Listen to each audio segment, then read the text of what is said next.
Olá! Hoje a gente mergulha no primeiro capítulo de Miqueias, uma visão bem forte que ele teve sobre Samaria e Jerusalém, isso na época dos reis Jotã, Acás e Ezequias, lá em Judá. Exato.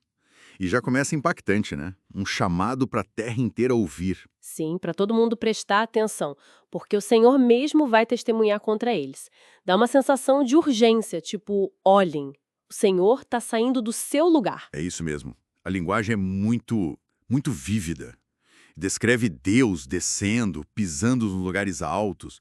Imagina, montanhas derretendo igual cera, vales se abrindo. É uma imagem, assim, poderosa para anunciar que algo grande, uma intervenção divina, está para acontecer. E por que essa vinda tão dramática? O texto não deixa dúvida. Pois é, diz direto. Tudo isso por causa da transgressão de Jacó, basicamente por causa dos pecados de Israel, né? Isso. E aí ele identifica Samaria, que era a capital do norte, Israel, como essa transgressão de Jacó, e Jerusalém. Jerusalém é chamada de lugar alto de Judá. O que isso quer dizer exatamente? Lugar alto não era onde tinha idolatria. Exatamente aí que está a ironia, a crítica. Os profetas usavam lugares altos para falar desse centro de adoração errada, idólatra. Então chamar Jerusalém assim, bom, Miqueias está sugerindo que até a capital religiosa de Judá, o centro do culto a Deus, estava corrompida, falhando, sabe? Parecido com a idolatria clara de Samaria. Entendi. O problema era profundo, nos dois reinos. Exatamente. Mas o foco inicial da profecia é em Samaria mesmo, na queda dela. E a descrição é bem pesada, né?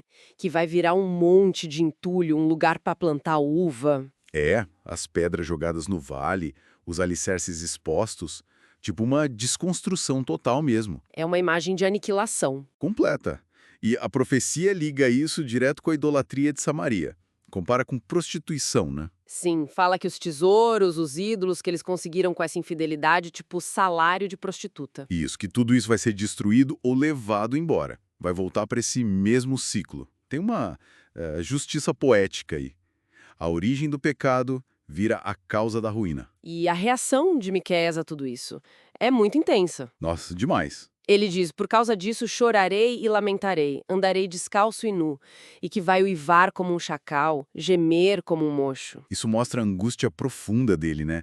Não só pela destruição que está vindo, mas talvez por ele sentir a gravidade do negócio todo. Ele não é só um mensageiro distante. De jeito nenhum. Ele sente o peso da mensagem, a dor do povo. Ele personifica a tragédia. E é importante notar que ele percebe que essa ferida, essa desgraça, não vai parar em Samaria. É, o texto fala que a ferida é incurável e que chegou até Judá, chegou até a porta de Jerusalém. Exato. Aí Miqueias começa a listar várias cidades de Judá. E o cenário é de desespero total, né? Lamento, vergonha, nudez, dor. Um desastre vindo do Senhor se espalhando. Sim, Gati, Betzufra, que significa casa do pó, aí fala para rolar no pó. Safir, que é bela, mas vai passar vergonha. Zaanã, marote, que lembra amargura. E Laquis. Essa lista deixa o julgamento muito real, muito perto para quem ouvia na época, né? Não é algo longe, tá batendo na porta. Com certeza. E esses jogos de palavras com os nomes das cidades, tipo Axibe, que soa como engano, reforçam a mensagem de um jeito muito forte, sombrio até. Laquis ganha um destaque, né? Você foi o princípio do pecado para a filha de Sião. Filha de Sião é Jerusalém. Isso é uma forma poética de falar de Jerusalém e seu povo. E por que Laquis seria o princípio do pecado? Bom, Laquis era uma cidade fortificada, importante em Judá. A acusação sugere que foi por ali que as práticas erradas, a idolatria do Reino do Norte de Israel, começaram a entrar, a ser aceitas em Judá, sabe? Foi tipo um ponto de contaminação. E isso reforça uma ideia-chave do capítulo, que a infidelidade coletiva é meio que contagiosa. Ela se espalha. Entendi. E o capítulo termina nesse tom pesado. Sim, fala de um conquistador vindo contra a Maressa, da glória de Israel. Talvez a elite, os líderes tendo que se esconder em cavernas como em Adulão.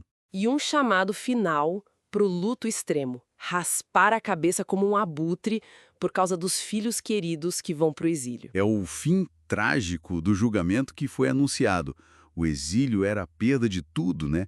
Terra, segurança, identidade, família. A consequência mais temida de quebrar a aliança com Deus.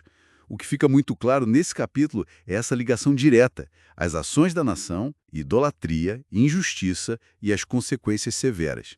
Causa e efeito, de forma bem crua. Exato. Não são erros abstratos. Tem consequências reais, físicas, e a justiça divina aparece como algo inevitável, resultado das escolhas do povo. É uma leitura bem intensa mesmo. Essa descrição da responsabilidade de todos e das consequências quase geográficas do pecado coletivo. Fica a pergunta, né? Como essa ideia de uma conexão tão direta entre as escolhas de uma sociedade e o seu destino, como isso conversa com a gente hoje ou nos desafia? Fica aí pra gente pensar.